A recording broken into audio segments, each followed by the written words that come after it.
Hi guys, இந்த வீடியோவில் நம்ம என்ன பார்க்க போகிறோம் அப்படின்னு பார்த்தீங்கன்னா, ஸ்கெட்சப்பில் வந்து எல்லாமே வந்து ரொம்ப சிம்பிளாக தான் இருக்கும்.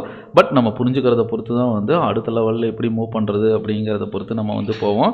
இப்போது ஸ்கெட்சப்பில் நான் ஃபஸ்ட்டு ஈஸியாக கற்றுக்கினதுக்கு காரணம் என்ன அப்படின்னு பார்த்தீங்கன்னா, இதோட ஷார்ட்கட் எல்லாத்தையுமே வந்து எனக்கு ஏற்ற மாதிரி நான் வந்து மாற்றிக்கிட்டேன்.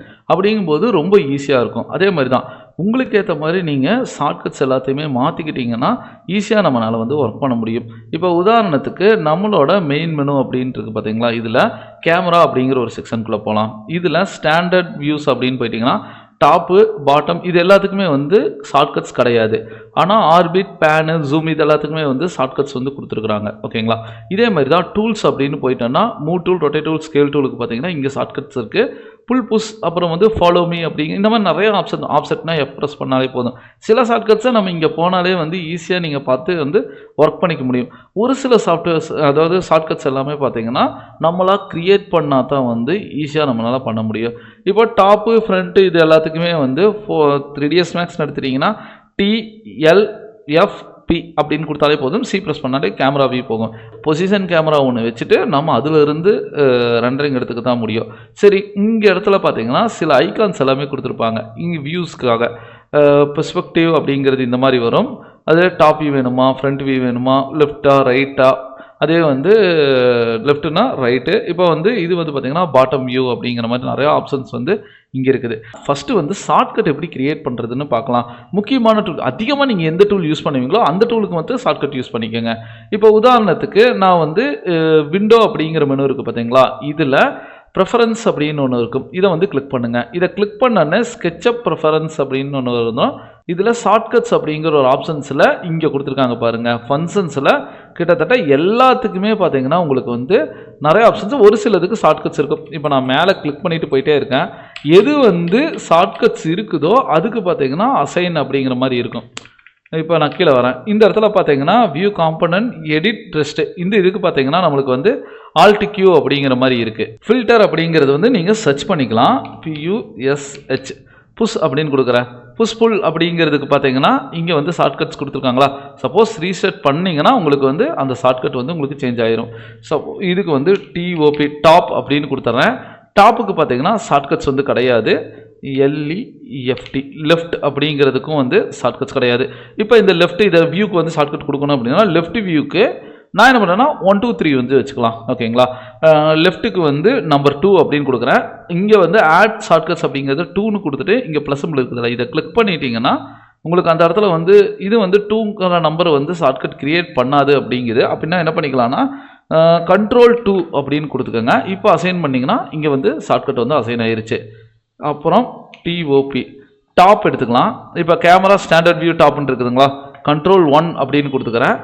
இப்போ அசைன் பண்ணிட்டேன்னா இது வந்து டாப் வியூவாக சேஞ்ச் ஆயிரும். ஃப்ரண்ட்டு போட்டாச்சு, சாரி லெஃப்ட் போட்டாச்சு, FRONT ஃப்ரண்ட் அப்படிங்கிறதுல பார்த்தீங்கன்னா Ctrl 3 இது பார்த்தீங்கன்னா நம்ம வந்து இங்கே Ctrl 3 அப்படின்னு ப்ரெஸ் பண்ணாலே போதும் அசைன் ஆயிரும். அந்த ப்ளஸ் சிம்பிளை கொடுத்தாதான் கீழே வந்து ஷார்ட்கட்டாக அசைன் ஆகும். ஓகேங்களா, ஆட் பண்ணதுக்கப்புறம் பெர்ஸ்பெக்டிவ் அப்படின்ட்டிங்கன்னா இந்த இடத்துல PER இங்கே வருங்க. கேமரா பெர்ஸ்பெக்டிவ் இருக்குது. கேமரா 2 பாயிண்ட் பெர்ஸ்பெக்டிவ் அப்படின்ட்டு இருக்குது. ஃபஸ்ட்டு பெர்ஸ்பெக்டிவ்க்கு எடுத்துக்கலாம். Ctrl 4 கொடுத்துட்டு அசைன் பண்ணுங்கள். 2 பாயிண்ட் பெர்ஸ்பெக்டிவ் Ctrl 5 அப்படின்னு கொடுத்துட்டு அசைன் பண்ணுங்கள். இப்போ வியூக்கு எல்லாத்துக்குமே வந்து நான் அசைன் பண்ணியாச்சு. ஓகே அப்படின்னு கொடுத்துட்டிங்கன்னா உங்களுக்கு அந்த இடத்துல வந்து அசைன் ஆயிரும். இப்போ நம்பர் 1 ப்ரெஸ் பண்ணிட்டீங்கன்னா, அதாவது Ctrl 1 ப்ரெஸ் பண்ணிங்கன்னா டாப் வியூக்கு போயிடும். Ctrl 2 இந்த இடத்துல பாருங்கள் உங்களுக்கு லெஃப்ட் வியூ வந்துருச்சா. Ctrl 3 front, Ctrl 4 perspective, Ctrl 5 2 point perspective அப்படிங்கிற மாதிரி வந்துடும். இந்த மாதிரி வந்து நீங்கள் ஒர்க் பண்ணி கொண்டு வந்துக்கலாம். இது வந்து ரொம்பவுமே நல்லாயிருக்கும். நான் வந்து ஹைடுக்கு வந்து ஷார்ட்கட் வந்து க்ரியேட் பண்ணலாம். இப்போ H அப்படின்னு க்ரியேட் பண்ணாலே ஹேண்ட் டூல் தான் நம்மளுக்கு வந்து இந்த இடத்துல ஒர்க் ஆகுது. அதே இது க்ரியேட் ப்ரெஃபரன்ஸில் HIDE ஹைடு அப்படின்னு கொடுத்துக்கலாம். இங்கே பாருங்கள் ஹைடு, அன்ஹைடு, ஆளு, அதே மாதிரி இந்த மாதிரி நிறைய ஆப்ஷன்ஸ் கொடுத்துருக்காங்க. ஒரு சப்ஜெக்டை வந்து ஹைடு பண்ணணும். அதுக்கு வந்து இந்த இடத்துல Ctrl I அப்படி Ctrl H அப்படின்னு கொடுத்துக்கலாம். அசைன் ஆயிடுச்சு. இப்போ வந்து ஹைடுக்கு. அதே அன்ஹைடுக்கு Shift H அப்படின்னு கொடுத்துக்கலாம். இது வந்து அன்ஹைடுக்கு. ஓகேங்களா, அசைன் பண்ணியாச்சு. இப்போ வந்து ஏதாச்சும் ஒரு சப்ஜெக்ட் வந்து நம்ம க்ரியேட் பண்ணணும். ரெக்டாங்குலர் எடுத்து ஒன்று இந்த இடத்துல க்ரியேட் பண்ணிக்கோங்க. ஸ்பேஸ் பார் ப்ரெஸ் பண்ணிங்கனாலே செலெக்ஷன் டூலுக்கு வந்து நம்மளுக்கு போயிடும். புஷ் டூல்னா பி ப்ரெஸ் பண்ணிட்டீங்கனாலே போதும். புஷ் டூல் வந்து அழகாக வந்து கிரியேட் ஆயிரும். பேன் டூலுக்கு ஷிஃப்ட் பிடிச்சிட்டு மிடில் மவுஸ் பட்டன் பிடிச்சிங்கனாலே உங்களுக்கு பேன் டூல் வந்து ஒர்க் ஆயிரும். இப்போ இந்த சப்ஜெக்ட் நான் ஹைட் பண்ணேன்னா ஃபுல்லாக செலக்ட் பண்ணிவிட்டு கண்ட்ரோல் ஹெச் அப்படின்னு கொடுங்க, உங்களுக்கு வந்து ஹைட் ஆயிரும். ஷிஃப்ட் ஹெச் அப்படின்னு கொடுத்தீங்கன்னா ஹைட் ஆனது அன்ஹைட் ஆயிரும். இந்த மாதிரி ஹைட் பண்ணி அன்ஹைட் பண்ணி நம்ம வந்து ஒர்க் பண்ணிக்க முடியும். இப்போ நம்ம ஆப்ஜெக்ட் பார்த்தீங்கன்னா டிரான்ஸ்பரண்ட்டாக இருக்குமல்ல, எக்ஸ்ரே மோடு அப்படின்னு சொல்லுவோம்ல, எட்ஜ் மட்டும்தான் இருக்கணும், ஃபேஸோட எக்ஸ்ரே வேணும் அப்படிங்கிற மாதிரி இருந்துச்சுன்னா அதுக்கும் வந்து ஷார்ட்கட்ஸ் இருக்குது. இப்போ உதாரணத்துக்கு விண்டோ அப்படிங்கிறதுல ப்ரிஃபரன்ஸ் போயிருங்க. இந்த இடத்துல ஃபேஸ் ஸ்டைல் எக்ஸ்ரே அப்படின்னு இருக்குதா, இதுக்கு வந்து ஷிஃப்ட் எஃப் அப்படின்னு கொடுத்துட்றேன், அசைன் பண்ணிக்கலாம். இப்போ ஓகே பண்ணிக்கிறேன். நம்ம சப்ஜெக்டை செலக்ட் பண்ணிவிட்டு ஷிஃப்ட் எஃப் அப்படின்னு கொடுத்துட்டிங்கன்னா உங்களுக்கு அப்படியே வந்து எக்ஸ்ரே மோடு மாறிடுச்சுங்களா. இப்போ ஷிஃப்ட் எஃப் கொடுத்தீங்கன்னா அதே வந்து எக்ஸ்ரே மோட்லேருந்து வெளியே வந்துடும். இப்போ ஒயர் ஃப்ரேம் மோட் போடணும் அப்படின்னாலும் கூட வியூ அப்படிங்கிறதுல இதில் எக்ஸ்ரே மோடுக்கு வந்து ஷிஃப்ட் எஃப்னு நான் கொடுத்துருக்கேன். ஒயர் ஃப்ரேமுக்கு இப்போ ஷார்ட்கட் கிடையாது. விண்டோஸில் ப்ரெஃபரன்ஸில் இந்த இடத்துல பார்த்தீங்கன்னா face ST style wire frame தானே, ஷிஃப்ட் டபிள்யூ அப்படின்னு கொடுத்துட்டு அசைன் பண்ணிடுறேன். ஓகே, இதை செலக்ட் பண்ணிவிட்டு ஷிஃப்ட் டபிள்யூ கொடுத்துட்டிங்கன்னா ஃபுல்லாகவே வந்து நம்மளுக்கு ஒயர் ஃப்ரேம் மாறிடுச்சா. மறுபடியும் வெளியே வரணும்னா இது கொடுக்காதீங்க. ஒன்ஸ் நம்ம ஒயர் ஃப்ரேம் போகிறதுக்கு மட்டும்தான் வந்து இந்த ஷார்ட்கட் கொடுத்துருக்கோம். ஒயர் ஃப்ரேம்லேருந்து ஷேடு வரணும் அப்படின்னா மறுபடியும் விண்டோ அப்படிங்கிறதுல ப்ரெஃபரன்ஸ் அப்படின்னு போயிருங்க. இதில் வந்து எஸ்ஹெச்ஏ ஷேடுன்னு ஒரு ஆப்ஷன் இருக்குது பாருங்கள், இங்கே இருக்குது பார்த்தீங்களா. ஃபேஸ் ஸ்டைலில் வந்து ஷேடு வித் டெக்ஸ்சர் அப்படின்னு ஒரு ஆப்ஷன் இருக்கும். இதுக்கு வந்து கண்ட்ரோல் ஷிஃப்ட் எஸ் அப்படின்னு கொடுங்க. ஆடு கொடுத்துட்டிங்கன்னா போதும், உங்களுக்கு வந்து ஷேடு வந்து ஆட் ஆயிரும். ஓகே அப்படின்னு கொடுத்துட்டோன்னா கண்ட்ரோல் ஷிஃப்ட் எஸ், ஓகேங்களா. அதாவது ஷிஃப்ட் எஃப் அப்படிங்கும்போது நம்மளுக்கு எக்ஸ்ரே மோடு போயிடும். அதே ஷிஃப்ட் எஃப் கொடுத்தாலே வந்து ஆட்டோமேட்டிக்காக வந்துடும். ஏன்னா எக்ஸ்ரேவும் ஷேடுங்கிறது ஒன்று தான். அதே ஒயர் ஃப்ரேம் ஷிஃப்ட் டபிள்யூ கொடுத்துட்டோன்னா ஒயர் ஃப்ரேம் போயிடும். கண்ட்ரோல் ஷிஃப்ட் எஸ் அப்படின்னு கொடுக்கும்போது நம்மளுக்கு ஷேடு வந்து கிரியேட் ஆயிடும். வியூவில் இந்த இடத்துல பாருங்கள் ஷார்ட்கட் வந்து கிரியேட் ஆயிடுச்சா. இந்த மாதிரி வந்து ஈஸியாக நீங்கள் வந்து ஷார்ட்கட்ஸ் வந்து கிரியேட் பண்ணிக்க முடியும். இந்த மாதிரி முக்கியமான ஐகான்ஸ் எல்லாம் என்னென்ன அப்படிங்கிறத பார்த்துட்டு நம்ம வந்து கிரியேட் பண்ணிட்டாலே இதாக இருக்கும். சரி, இப்போ கண்ட்ரோல் ஏ கொடுத்துட்டு எல்லாத்தையுமே நான் வந்து டெலிட் பண்ணிடுறேன். இன்னொரு ஆப்ஷன் வந்து ரொம்ப ரொம்ப முக்கியமாக நம்ம யூஸ் பண்ண வேண்டியது என்னென்னு பார்த்தீங்கன்னா ஃபாலோ மீ அப்படிங்கிற ஒரு ஆப்ஷனு. இப்போ ஃபாலோ மீ அப்படிங்கிறது என்னென்னா நம்ம லேத் கான்செப்ட் வந்து யூஸ் பண்ணிக்கிறது. லேத்துங்கிறது என்ன, ஒரு பாத்து கிரியேட் பண்ணிவிட்டு அந்த பாத்தில் வந்து லேத்து கொடுத்தீங்கன்னா அந்த ஷேப் வந்து அழகாக கிரியேட் ஆயிரும். இப்போ உதாரணத்துக்கு இங்கே ஒரு பார்ட் ஒன்று நான் கிரியேட் பண்ணணும் அப்படின்னா கண்ட்ரோல் 1 அப்படின்னா டாப் வியூ போயிடும், கண்ட்ரோல் டி அப்படின்னா லெஃப்ட் வியூ வந்து கிரியேட் ஆகும், கண்ட்ரோல் 3 வந்து ஃப்ரண்ட் வியூ வந்துடும். ஏன்னா இப்போ தான் நான் ஷார்ட்கட் வந்து கிரியேட் பண்ணியிருக்கேன். இப்போ இந்த இடத்துல பார்த்தீங்கன்னா நம்ம வந்து ஃப்ரண்ட் வியூ பார்த்து தான் இருக்கிறோம். இங்கே வந்து ஏதாச்சும் ஒரு சப்ஜெக்ட் கிரியேட் பண்ணணும், பாட்டோட ஒரு ஷேப் மட்டும் நீங்கள் கிரியேட் பண்ணுங்கள், ஒரு சைடு மட்டும் கிரியேட் பண்ணுங்கள். இங்கே 2.2 ஆர்க் இருக்குது பார்த்தீங்களா, இதை வந்து ஜஸ்ட் இங்கிருந்து நான் கொஞ்சம் கிராஸாக எவ்வளோ டிகிரி இவ்வளோ கிராஸாக போதும் அப்படின்னா இங்கே கிளிக் பண்ணிவிட்டு ட்ராக் பண்ணுற பார்ட்னா எந்த அளவுக்கு நம்மளுக்கு பெருசாகும், பானை வந்து இந்த அளவுக்கு ஓகேவா, ஓகே இந்த அளவுக்கு கிரியேட் பண்ணியாச்சு. இதிலிருந்து மேலே கொண்டு வரணும்னா இங்கிருந்து கிளிக் பண்ணி ஸ்ட்ரெயிட்டாக மேலே கொண்டு போய்க்கலாம். இது வந்து ஓகே ஆயிருச்சா, ஓகே இது வந்து ரெண்டாவது இது கிரியேட் ஆயிருச்சு. எப்பயுமே ஒரு பார்ட் நீங்கள் கிரியேட் பண்ணுறீங்க அப்படின்னா லைன் வந்து இருக்கக்கூடாது, அது ஒரு சர்ஃபேஸாக தான் இருக்கணும். இதை வந்து சர்ஃபேஸாக க்ளோஸ் பண்ணோன்னா இதை வந்து டபுள் கிளிக் பண்ணுங்கள். ஃபுல்லாக செலக்ட் பண்ணியாச்சு. ஆப்செட்டுக்கு எஃப் ப்ரெஸ் பண்ணிட்டீங்கனாலே போதும். இங்கிருந்து இந்த இடத்துக்கு நம்ம ஒரு ஆப்செட் வந்து கிரியேட் பண்ணியாச்சு. இதை நம்ம க்ளோஸ் பண்ணணும் அப்படின்னா லைன் டூல் எடுத்துகிட்டு இங்கிருந்து இங்கே ஒரு க்ளோஸ் பண்ணியாச்சா, அவ்வளோதான். இப்போ இந்த இடத்துல க்ளோஸ் பண்ணணும் அப்படின்னா கரெக்டாக மேலே தான் க்ளோஸ் பண்ணணும். மறுபடியும் எல் ப்ரெஸ் பண்ணிங்கனால லைன் டூல் வந்து இங்கேருந்து ஸ்ட்ரெயிட்டாக நான் கிளிக் பண்ணிக்கிறேன். இந்த சர்ஃபேஸ் வந்து ஃபுல்லாக க்ளோஸ் ஆகிடுச்சுங்களா. இப்போ எனக்கு இந்த இது வேண்டாம் அப்படின்னா செலெக்ஷன் டூலில் இதை மட்டும் செலக்ட் பண்ணி டெலிட் பண்ணிடுங்க. இப்போ எனக்கு இந்த மாதிரி வந்திருக்கு, எனக்கு ஸ்ட்ரெயிட்டாக இப்படி வரணும் அப்படின்னீங்கன்னா அதே லைன் டூலில் இங்கிருந்து ஸ்ட்ரெயிட்டாக ஷிஃப்ட் பிடிச்சிட்டிங்கன்னா ஸ்ட்ரெயிட் லைன் கிரியேட் ஆகும், அவ்வளோதான். ஒரு லைன் வந்து இந்த இடத்துல போட்டாலே இந்த லைன் வந்து தனியாக வந்துடும். இதை ஃபஸ்ட்டு டெலிட் பண்ணிடுங்க. இதை டெலிட் பண்ணிவிட்டு இதை ஒன்று டெலிட் பண்ணிட்டீங்கன்னா நம்மளுக்கு ஒரு ஷேப் வந்து அழகாக கொண்டு வந்தாச்சா. இதுக்கு பக்கத்தில் போகணுன்னாலும் கூட நம்ம அதை அட்ஜஸ்ட் பண்ணி கூட ஈஸியாக கொண்டு வந்துக்கலாம். பட் இப்போதைக்கு வந்து இது இருக்கட்டும். சரி, இந்த இதை வந்து எப்படி நான் வந்து ஒரு பார்ட் மாதிரி கொண்டு வருவேன்னா நான் வந்து ஒரு சர்ஃபேஸ் தான் போட்டிருக்கேன். உள்ளே இருக்கிற அந்த ஜாடி எல்லாமே வந்து 360 டிகிரி ரொட்டேட் ஆகிறதுக்கு அது ஒரு சர்க்கிள் வந்து நம்மளுக்கு தேவைப்படும். சர்க்கிள் வந்து எந்த இடத்துலனா நீங்கள் இங்கெல்லாம் போடக்கூடாது. நீங்கள் எந்த சப்ஜெக்ட் இருக்கோ அந்த சப்ஜெக்ட் சென்டர்லேருந்து தான் க்ரியேட் பண்ணணும். இங்கேருந்து ஒரு சர்க்கிள் எடுத்துகிட்டு இங்கே பாருங்கள், நான் கீழே இருந்து ஒரு சர்க்கிள் க்ரியேட் பண்ணிக்கிறேன். இவ்வளோ சைஸ் போதுமா? அவ்வளோதான். இப்போ சர்க்கிளுக்கு சென்டர் தேவையில்லையா? சென்டரில் மட்டும் இருக்கிற சர்ஃபேஸ் வந்து டெலீட் பண்ணிடலாம். இப்போ பாத் ஒன்று இருக்குது, இந்த இடத்துல ஷேப் இருக்குது. பாத்து ஷேப் ரெண்டுன்னா கண்டிப்பாக தேவைப்படும். ஒரு ஃபாலோ மீ அப்படிங்கிற ஒரு கான்செப்ட் வந்து கொண்டு வரக்கு, லேத் அப்படிங்கிற ஒரு ஆப்ஷன் கொண்டு வரக்கு மெயின் வந்து ஃபஸ்ட்டு பாத்தை வந்து செலக்ட் பண்ணுங்கள். இந்த பாத்தில் எது ட்ராவல் ஆகணும்? நம்மளுக்கு வந்து இந்த ஷேப் தான் வந்து ட்ராவல் ஆகணும். நம்மளோட சப்ஜெக்ட்லேயே பார்த்தீங்கன்னா இங்கே இருக்குது பார்த்தீங்களா, இந்த ஐக்கான் தான் வந்து ஃபாலோ மீ அப்படிங்கிற ஒரு கான்செப்ட். இதுக்கு வந்து ஷார்ட்கட்ஸ் கிடையாது. ஷார்ட்கட்ஸ் வேணுனாலும் நம்ம க்ரியேட் பண்ணிக்கலாம். இப்போ நான் இதை கிளிக் பண்ணிவிட்டு என்னோட சப்ஜெக்ட் மேலே ஹைலைட் பண்ண இருக்கும். இது மேலே ஒரு கிளிக் பண்ணிட்டீங்கன்னா போதும், 360 டிகிரிக்கு அழகாக வந்து நம்மளுக்கு ஒரு பாட் வந்து கிடச்சிரும். பார்க்குறக்கே கொஞ்சம் நீட்டாக இருக்கிற மாதிரி இருக்குது பார்த்தீங்களா. ஒரு திக்காக ஈஸியாக நம்ம க்ரியேட் பண்ணோன்னா இந்த மெத்தட் வந்து யூஸ் பண்ணிக்கலாம். சரி, இந்த மெத்தடை நான் நெக்ஸ்ட் சப்ஜெக்ட்லேயுமே நீங்கள் யூஸ் பண்ணணும் அப்படின்னீங்கன்னா இதை வந்து குரூப் பண்ணாதீங்க, காம்பனண்ட்டாக எடுத்து வச்சுக்கோங்க. இப்போது நான் இதை ஒரு click, double click, triple click பண்ணேன்னா ஃபுல் சப்ஜெக்ட்டுமே வந்து செலக்ட் ஆயிரும். ரைட் கிளிக் பண்ணிவிட்டு மேக் குரூப் அப்படின்னு கொடுத்துட்டோன்னா வேறு சப்ஜெக்ட் நான் பக்கத்தில் க்ரியேட் பண்ணும்போது இதோட அட்டாச் ஆகாது. ஓகேங்களா? பட் ஆனால் இது வந்து வேறு ப்ராஜெக்ட் யூஸ் பண்ண முடியும்னா யூஸ் பண்ண முடியாது. இப்போ நான் இதை யூஸ் பண்ணேன்னா இந்த இதை மட்டும் ரைட் கிளிக் பண்ணிவிட்டு மேக் காம்பனண்ட் அப்படின்னு கொடுத்துக்கிறேன். இந்த இடத்துல POT part 1 அப்படின்னு நான் கொடுத்துட்றேன். அலைன்மெண்ட் வந்து ரொம்ப ரொம்ப முக்கியம். எனி அப்படின்னு கொடுத்துருங்க. மற்ற பிரகாரம் வேறு எதுவும் செட் பண்ண வேண்டாம். க்ரியேட் கொடுத்துட்டிங்கன்னா போதும். இங்கே வந்து இந்த இடத்துல பாருங்கள், காம்பனண்ட்டில் பாட்டு வந்து க்ரியேட் ஆயிடுச்சுங்களா.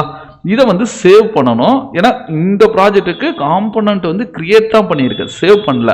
இந்த ஒரு இதை மட்டும், ஏன்னா இங்கே நிறையா சப்ஜெக்ட் வச்சுருப்போம், எனக்கு இதை மட்டும் சேவ் பண்ணணும், அடுத்த இதுக்கு யூஸ் பண்ணணுன்னீங்கன்னா இந்த பாட்டை மட்டும் ரைட் கிளிக் பண்ணிவிட்டு, ஏன்னா நீங்கள் காம்பனண்ட்டாக போட்டால் மட்டும்தான் சேவ் பண்ண முடியும். இங்கே பாருங்கள், சேவ் அஸ் ஆப்ஷன் இருக்குங்களா.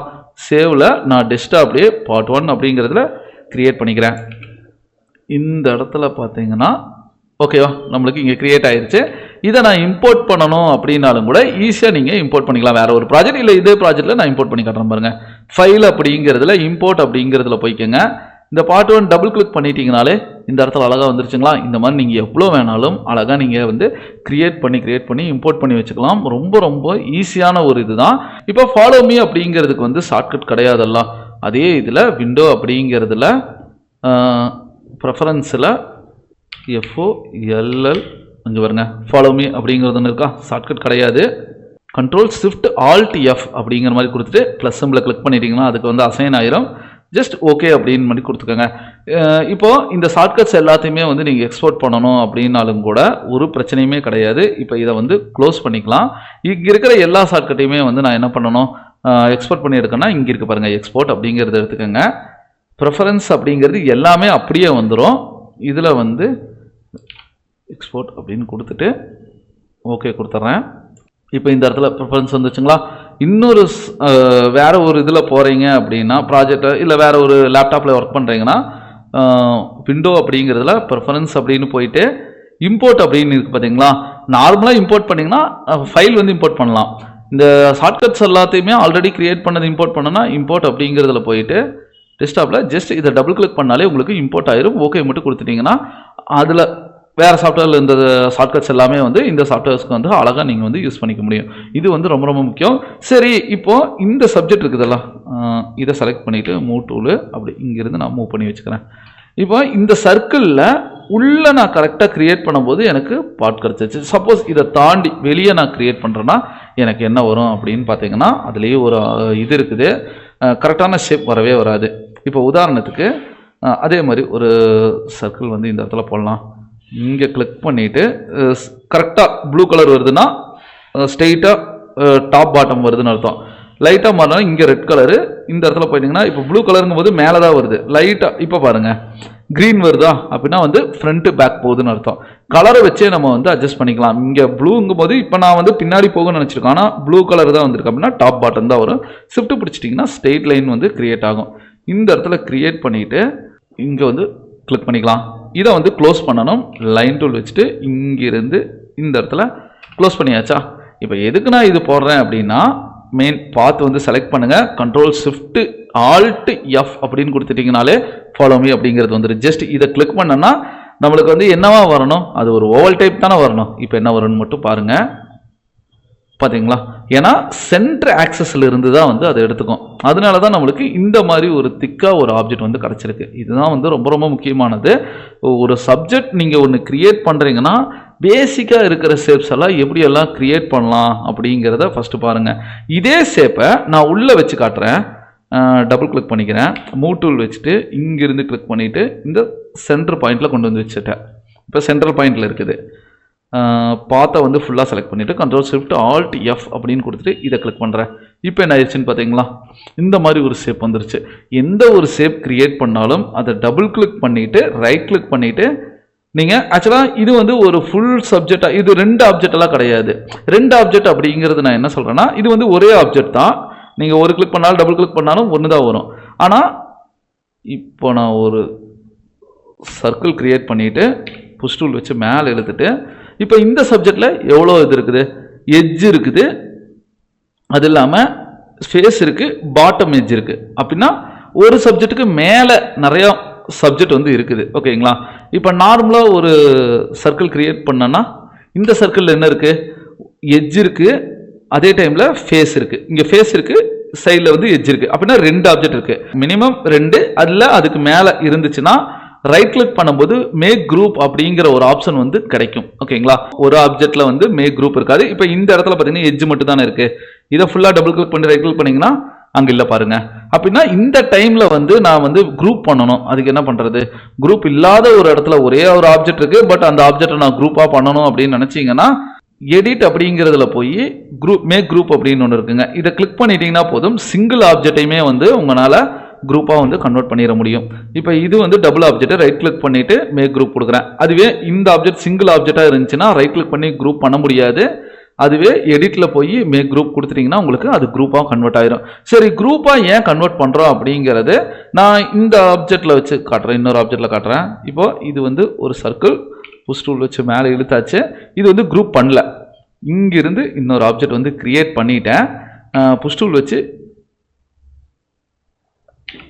இதை வச்சு நான் இங்கே ட்ராக் பண்ணும்போது என்ன ஆகுதுன்னு பார்த்தீங்களா, நான் போட்டது வந்து ரெக்டாங்குலரு, ஆனால் கட் ஆனது வந்து இந்த சர்க்கிளுக்கு தான் அப்படியே கட் ஆயிருச்சு. அதுவே இங்கே வந்து நான் என்ன பண்ணியிருக்கேன், குரூப் பண்ணல, ஃபுல்லாக செலக்ட் பண்ணிவிட்டு மேக் குரூப் அப்படிங்கிறது ஒன்று போட்டுடலாம். இப்போ ஒரு ரெக்டாங்குலர் இங்கே போட்டுக்கிறேன். இங்கிருந்து ஒரு ரெக்டாங்குலர் போட்டாச்சு. புஷ் டூல் வச்சு இங்கே இழுக்கும்போது இந்த ஆப்ஜெக்ட் வந்து அஃபெக்ட் பண்ணவே பண்ணாது. அதுக்காகத்தான் மெயினாக வந்து குரூப் பண்ணுறதுங்கிறது. இதெல்லாமே பார்க்கறதுக்கு சின்ன சின்னதாக இருக்கிற மாதிரி இருக்கும். இதெல்லாமே தான் அடுத்தடுத்து உங்களுக்கு வந்து ரொம்பவுமே யூஸ்ஃபுல்லாக இருக்கும். சரி, எனக்கு இது இல்லாமல் நிறைய ஆர்னமெண்ட் டிசைன்ஸ் எல்லாமே பண்ணணும், எல்லாமே வந்து இதுலேயே நம்மளால் கிரியேட் பண்ணிட்டு இருக்க முடியாது அப்படின்னா அதுக்கு வந்து இன்னொரு ஆப்ஷன் இருக்குது. ஃப்ரீபிக் அப்படிங்கிற ஒரு வெப்சைட் இருக்குது. இதில் பார்த்தீங்கன்னா ஆர்னமெண்ட் அப்படின்னு கொடுத்துட்டிங்கனாலே இந்த இடத்துல பார்த்தீங்களா நிறைய ஆர்னமெண்ட் ரிலேட்டடாக வந்து நிறைய ஆப்ஜெக்ட் வரும். இதிலிருந்து நம்ம எது வேணாலும் எடுத்துக்கலாம். இப்போ உதாரணத்துக்கு இங்கே இருக்குது பாருங்கள், இந்த மாதிரி டிசைன் வந்து நான் அங்கே கொண்டு போனோம் அப்படின்னா ஃபஸ்ட்டு வந்து இங்கே கிளிக் பண்ணும்போது இபிஎஸ் ஃபைலே வந்து டேரெக்டாக டவுன்லோட் பண்ணிடுங்க, பிரச்சனை இல்லை. இங்கே டவுன்லோட் ஆனதுக்கப்புறம் நான் இந்த இபிஎஸ் ஃபைலை டெஸ்க்டாப்பில் ட்ராக் பண்ணி போட்டுறேன். வெர்ஷன் வந்து ரொம்ப ரொம்ப முக்கியம். இபிஎஸ் ஃபைலில் டேரெக்டாக நம்ம வந்து கொண்டு வந்துடாதீங்க. இந்த ஃபைலை ஜஸ்ட் டபுள் கிளிக் பண்ணாலே ஓப்பன் ஆயிரும். இல்லஸ்ட்ரேட்டரில் தான் ஓப்பன் ஆகும். அதில் உங்களுக்கு எந்த இது வேணும்னா நிறையா கொடுத்துருப்பாங்க, நம்மளுக்கு வேணுங்கிறத மட்டும் நீங்கள் எடுத்துக்கலாம். இதில் பார்த்தீங்கன்னா நான் இந்த ஆப்ஜெக்டை மட்டும் எடுத்துக்கலாம். அப்படின்னா இதெல்லாமே எதுவும் தேவையில்லை, ஆர்னமெண்ட் டிசைனுக்காகத்தான். சரி, இதையும் எடுத்துக்கலாம், இதை எடுத்துக்கலாம். இப்போ இந்த 2 ஆப்ஜெக்டை வந்து நம்ம அந்த இடத்துல கொண்டு போய்க்கலாம். இது ரெண்டையும் சேவ் பண்ணும்போது என்ன பண்ணுறீங்கன்னா ஃபைல் அப்படிங்கிறதுல எக்ஸ்போர்ட் அப்படிங்கிறதுல வந்து எக்ஸ்போர்ட் ஆஸ் அப்படின்னு கொடுத்துருங்க. இதில் நீங்கள் கீழே வந்தீங்கன்னா DWG DXF இந்த 2 ஃபைலில் நீங்கள் எது வேணாலும் பண்ணிக்கலாம். நான் DWG அப்படிங்கிறதுல கொடுத்துட்டு டெஸ்க்டாப்லேயே எக்ஸ்போர்ட் அப்படின்னு கொடுத்துறேன். இருக்கிறதுலையே லோ வெர்ஷன் என்ன அப்படின்னு பாருங்கள். நம்மளுதில் வந்து 2013 அப்படின்னு கொடுத்துருங்க. அதுவே வந்து கொஞ்சம் நல்லா தான் இருக்கும். சேவ் அப்படின்னு கொடுத்துட்டிங்கன்னா போதும். நம்ம ஃபைல் வந்து இந்த இடத்துல சேவ் ஆயிடுச்சு. இதை வந்து இம்போர்ட் பண்ணணும். ஸ்கெட்சப் ஓப்பன் பண்ணிவிட்டு ஃபைலில் இம்போர்ட் அப்படிங்கிறதுல இங்கே இருக்குது பார்த்தீங்களா, ஜஸ்ட் டபுள் கிளிக் பண்ணிங்கனாலே ஓகே, ஃபைல் வந்து உங்களுக்கு ஆட்டோமேட்டிக்காக இம்போர்ட் ஆயிரும். இது வந்து ரொம்பவுமே சூப்பரான ஒரு ஆப்ஷனு, ரொம்ப ரொம்ப முக்கியமானது இருக்குது. சரி, இதில் பார்த்தீங்கன்னா நான் வந்து இம்போர்ட் பண்ணிட்டேன். பட் எனக்கு வந்து இந்த சர்ஃபேஸ் எல்லாம் பார்த்தீங்கன்னா அவுட்லைன் மட்டும்தான் வருது. பாலிகான் வந்து வரவே இல்லை. பாலிகான் வரணும் அப்படின்னா இதுக்கு வந்து தனியாக பிளக்கின்ஸ் எல்லாமே இருக்குது. அந்த பிளக்கின்ஸ் எல்லாம் இம்போர்ட் பண்ணி கொண்டு வரும்போது தான் இதாக வரும். அப்படி இல்லாட்டி நம்ம இதிலிருந்து ஒரு ஷேப் கிரியேட் பண்ணி தான் கொண்டு வர மாதிரி இருக்கும்.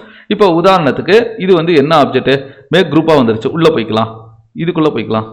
இதை கிளிக் பண்ணும்போது இங்கே தனித்தனியாக வருதுங்களா? இதை வந்து செலக்ட் பண்ணிவிட்டு கண்ட்ரோல் எக்ஸ் கொடுத்துடலாம். அப்படியே ஃபுல்லாக வெளியே வந்துடுறேன். இப்போ பாருங்கள், இங்கேருந்து ஒரு ஷேப்புன்னு போட்டுறேன். ஸ்பேஸ் பார் இங்கே வந்து பேஸ்ட் பண்ணிக்கலாம். இதை கொண்டு வந்து இந்த இடத்துல, இப்போ இந்த இடத்துல பேஸ்ட் பண்ணனவே இதுக்கு வந்து ஒரு மார்க் அச்சு மாதிரி விழுந்துருச்சுங்களா? இந்த சப்ஜெக்டை நம்ம செலக்ட் பண்ணிக்க முடியும். இது எனக்கு இந்த வெளியே இருக்கிறது வேண்டாம் அப்படின்னா இதை வந்து டெலிட் பண்ணலாம். சரி, இது ஏன் செலக்ட் ஆகிருக்குன்னா இந்த இடத்துல ஏதோ ஒரு லைன் வந்து டச் ஆகிருக்காது. அதனால தான் அப்படியே ட்ராக் பண்ணிட்டு வரேன். ஏதோ ஒரு இடத்துல பார்த்தீங்கன்னா ஓப்பனாக இருக்கும். அதனால தான் நம்மளுக்கு அந்த ஷேப்பில் இதெல்லாமே பார்த்தீங்கன்னா அந்த ஜாயிண்ட் வந்து இதாகலை, அதனால் தனியாக வந்துருச்சு. இதை சப்போஸ் டெலிட் பண்ணிட்டீங்கன்னா அந்த ஏரியா டெலிட் ஆயிடுச்சா? இதை வந்து டெலிட் பண்ணிக்கலாம். இது எக்ஸ்ட்ரூடு கொடுக்கறதுனாலும் கூட இது எக்ஸ்ட்ரூடு இந்த இடத்துல அழகாக எக்ஸ்ட்ரூடு வந்துருச்சா? இந்த இதுக்கு மட்டும் ஏதோ ஒரு இதாக இருக்குது. இது வந்து சாரி கண்ட்ரோல் எக்ஸ் கொடுத்துடலாம். இந்த இடத்துல நான் பேஸ்ட் போட்டு கண்ட்ரோல் வி இங்கே வந்து கொடுத்துட்டு என்ட்ரு அடிச்சிருங்க. பார்த்தீங்களா? இந்த இடத்துல கொடுக்கும் அது டச் ஆனால இப்படி இருக்குது. இந்த இடத்துல கொடுக்கும்போது தனியாக வந்துருச்சா? இப்போ இதை வந்து டெலீட் பண்ணாலும் கூட புஷ்பு டூல் வச்சுட்டு அழகாக நம்மளால் வந்து க்ரியேட் பண்ணிக்க முடியும். இது வந்து ரொம்ப சூப்பராக இருக்கும். இப்போ இந்த இடத்துல இந்த லைன் வந்து ரொம்ப இதாக இருக்குது. இதை வந்து நான் டபுள் கிளிக் பண்ணிவிட்டு கண்ட்ரோல் எக்ஸு ஒரு ஷேப் சின்னதாக போட்டு ஸ்பேஸ் பாரில் கண்ட்ரோல் வி இங்கே போட்டோன்னா ஸ்பேஸை கையெடுங்க. இதை டெலீட் பண்ணிட்டீங்கன்னா ஜாயின் பண்ணலாம் கூட நம்ம வந்து ஜாயின் பண்ணிக்க வேண்டியதான். லைன் டூல் எடுங்க, இந்த பாயிண்ட்லேருந்து இந்த பாயிண்ட்டுக்கு பார்த்தீங்களா? இந்த இடத்துல ஜாயின் பண்ணனவே வந்து அழகாக நம்மளுக்கு க்ரியேட் ஆயிடுச்சு. இப்போ இதுக்கு மட்டும் நான் ஒருக்கா சொல்லி காட்டுறேன். டபுள் கிளிக் பண்ணுங்கள். இந்த இதை ஃபுல்லாகவே கண்ட்ரோல் எக்ஸ் அப்படின்னு கொடுத்துட்டு ஃபுல்லாக வெளியே வந்துட்டு ஒரே ஒரு ரெக்டாங்குலர் பாக்ஸ் ஒன்று க்ரியேட் பண்ணிவிட்டு ஸ்பேஸ் பாரு கண்ட்ரோல் வி வேஸ்ட் பண்ணிவிட்டு இந்த இடத்துல ஒரு கிளிக் பண்ணிவிட்டு ஸ்பேஸ் பார் பிடிச்சி எடுத்துட்டிங்கனாலே போதும். சில இடம் வந்து மார்க் ஆகிருச்சு. இந்த டார்க்காக இருக்கிறது வந்து அச்சு விழுகலை அப்படின்னு அர்த்தம். அப்படின்னா இதை மட்டும் தனியாக நம்ம வந்து பாயிண்ட் பண்ணணும். கண்ட்ரோல் எக்ஸு கண்ட்ரோல் வி இந்த இடத்துல வந்து மேக் பண்ணி பாருங்கள். இப்போ இந்த இடத்துல மார்க் விழுந்துருச்சுங்களா? இதே இது நம்ம அதுக்கப்புறம் கூட நகர்த்தியும் கூட வச்சுக்கலாம். கண்ட்ரோல் வி கண்ட்ரோல் இது அதான் மட்டும் புல் புஷ் வச்சு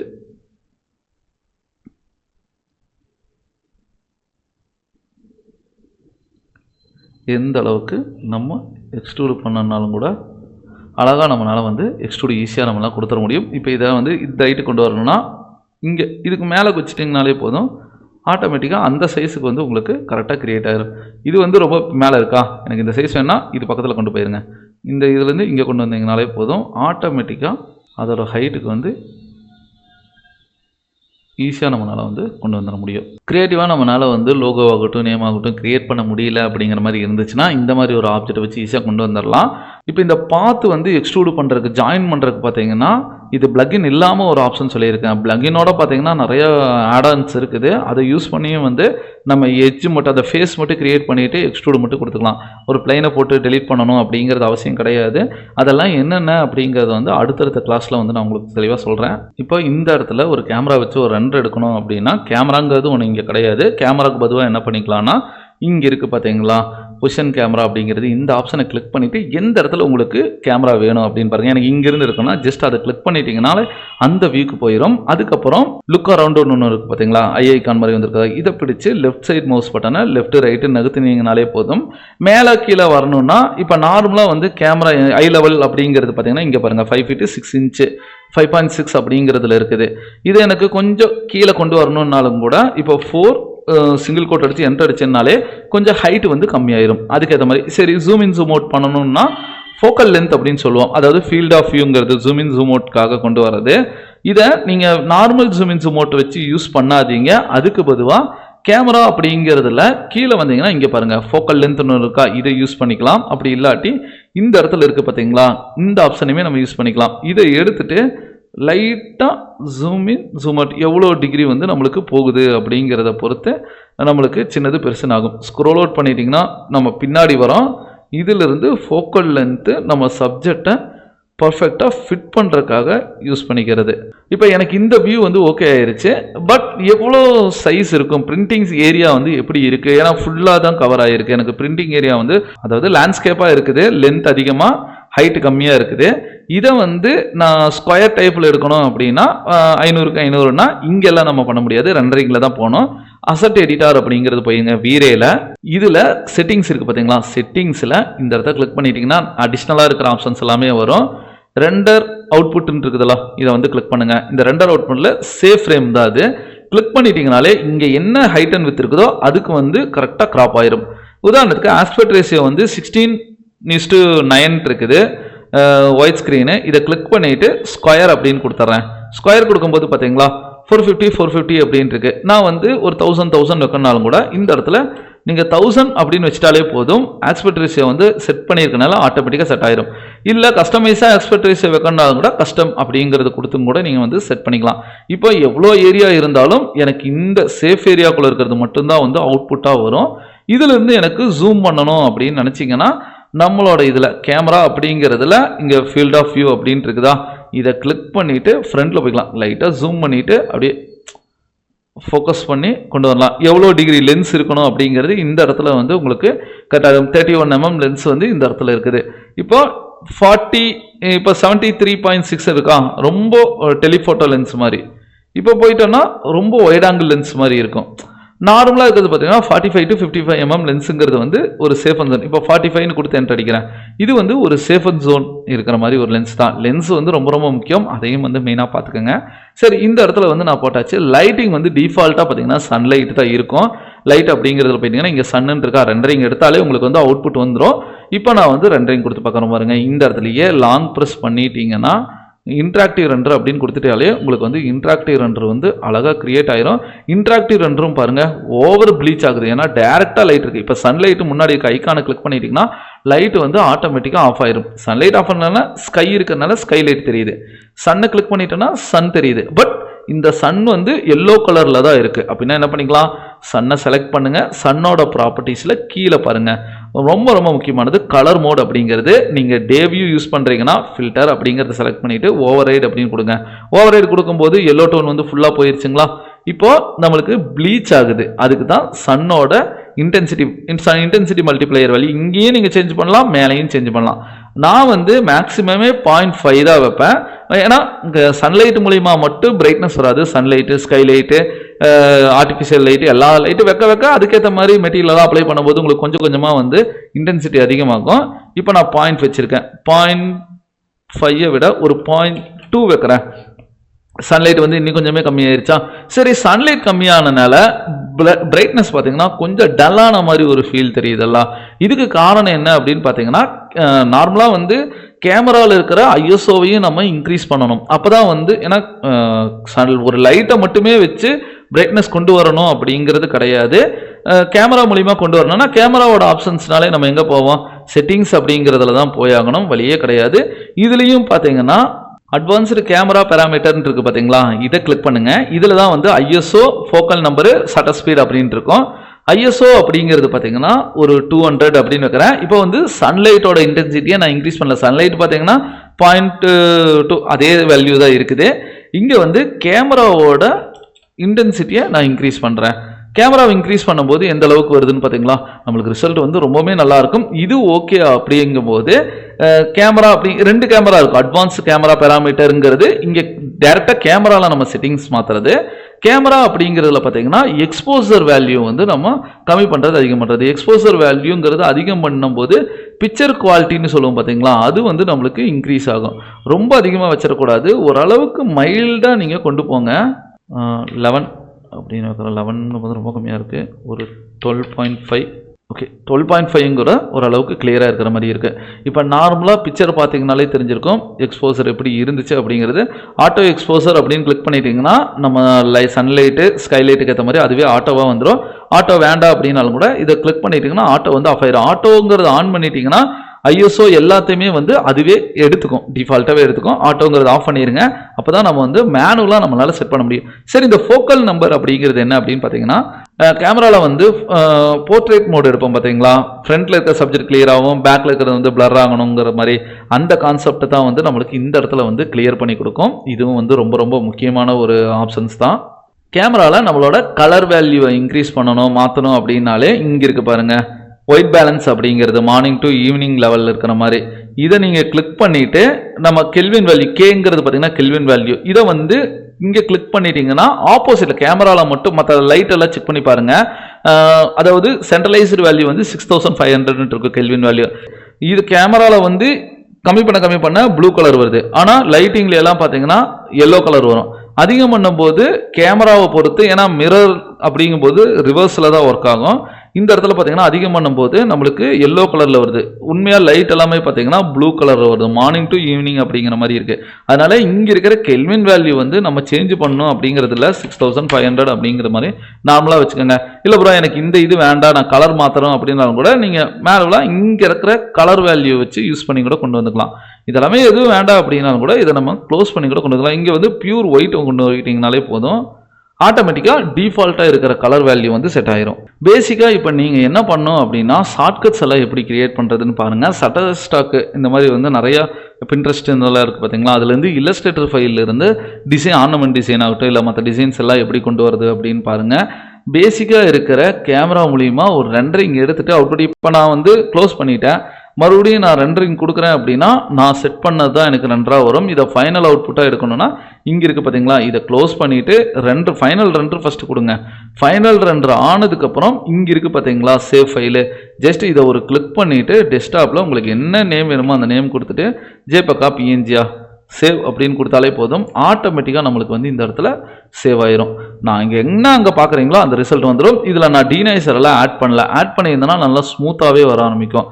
இது மட்டும் பேசிக் சின்ன சின்ன மாடல்ஸ் எல்லாமே கிரியேட் பண்ணுங்கள். ஸ்கெட்சப்பை பொறுத்து பார்த்தீங்கன்னா ஆப்ஷன் வந்து சின்னதான், ஆனால் கிரியேட் பண்ணுற மாடல் ஆகட்டும், அதில் இருக்கிற அப்ளை பண்ணுற டெக்ஸ்சர், மெட்டீரியல், லைட்டிங் இதெல்லாமே பார்த்தீங்கன்னா உங்களுக்கு வந்து கொஞ்சம் நார்மலாக 3ds Max வீடியோவில் யூஸ் பண்ண மாதிரியே தான் இருக்கும். பட் என்ன ப்ராக்டிஸ் எடுக்கிறதுக்கு தான் நம்மளுக்கு ஈஸியாக வந்து பழகும். முடிஞ்ச அளவுக்கு உங்களோட மாடலை ஈஸியாக முடிக்கிறதுக்கு தான் வந்து இல்லஸ்ட்ரேட்டர் ஃபைல் இருக்குது. யூஸ் பண்ணி ட்ரை பண்ணி பாருங்கள். நெக்ஸ்ட் வீடியோவில் பார்க்கலாம். தேங்க்யூ.